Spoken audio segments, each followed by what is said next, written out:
નમસ્કાર દોસ્તો, અમારી ચેનલમાં તમારું હાર્દિક સ્વાગત છે. જો તમને અમારા વિડીયો ગમતા હોય તો તમે અમારી ચેનલને સબસ્ક્રાઇબ કરી લો. આજે આપણે જોઈશું ઘઉં વિશે. ઘઉં એક અત્યંત મહત્વપૂર્ણ અનાજ છે. તે વિશ્વભરમાં મોટા પ્રમાણમાં ઉગાડવામાં આવે છે અને લોકોના રોજિંદા જીવનમાં મુખ્ય ખોરાક તરીકે ઉપયોગમાં લેવાય છે. ભારતમાં ઘઉંનું વિશેષ મહત્વ છે કારણ કે ઘણા લોકોનો મુખ્ય આહાર ઘઉંની રોટલી છે. ઘઉં પોષણથી ભરપૂર હોય છે અને તે શરીરને ઉર્જા પૂરી પાડે છે. ઘઉં રવિ પાક તરીકે ઓળખવામાં આવે છે. તે શિયાળાની ઋતુમાં વાવવામાં આવે છે અને ઉનાળાની ઋતુમાં તેની કાપણી થાય છે. ઘઉંની સારી ઉપજ માટે ઠંડુ વાતાવરણ અને યોગ્ય પાણી જરૂરી હોય છે. ઘઉં ઉગાડવા માટે કાળી અને લાલ જમીન વધુ યોગ્ય ગણાય છે.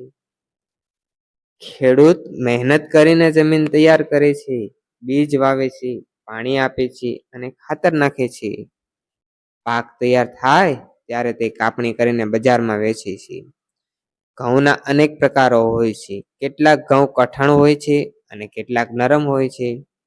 ઘઉંનો ઉપયોગ અનેક પ્રકારની વાનગીઓ બનાવવા માટે થાય છે.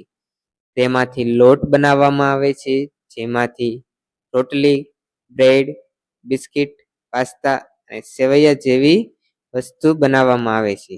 ઘઉંના ઉત્પાદનો સ્વાદિષ્ટ અને પૌષ્ટિક હોય છે. આરોગ્ય માટે પણ ઘઉં ખૂબ ફાયદાકારક છે.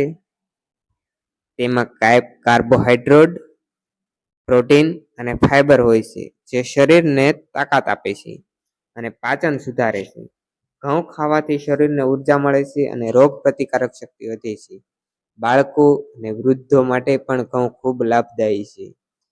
ભારતમાં પંજાબ, હરિયાણા, ઉત્તર પ્રદેશ અને ગુજરાત જેવા રાજ્યોમાં ઘઉંનું ઉત્પાદન મોટા પ્રમાણમાં થાય છે. ઘઉં ખેડૂતો માટે આવકનું મુખ્ય સાધન છે. ઘઉંનો વેપાર અને નિકાસ પણ થાય છે, જે દેશની અર્થવ્યવસ્થાને મજબૂત બનાવે છે. અંતમાં કહી શકાય કે ઘઉં આપણા જીવનનો અવિભાજ્ય ભાગ છે. તે વિના આપણું ભોજન અધૂરું લાગે છે. તેથી આપણે ઘઉંનો સન્માન કરવું જોઈએ અને ખોરાકનો બગાડ ટાળવો જોઈએ. ઘઉં માત્ર અનાજ નથી, પરંતુ જીવન માટે અણમોલ ભેટ છે. તો દોસ્તો, તમને જો અમારા વિડીયો ગમતા હોય તો તમે અમારી ચેનલને લાઈક કરો, શેર કરો અને સબસ્ક્રાઇબ કરો. આભાર.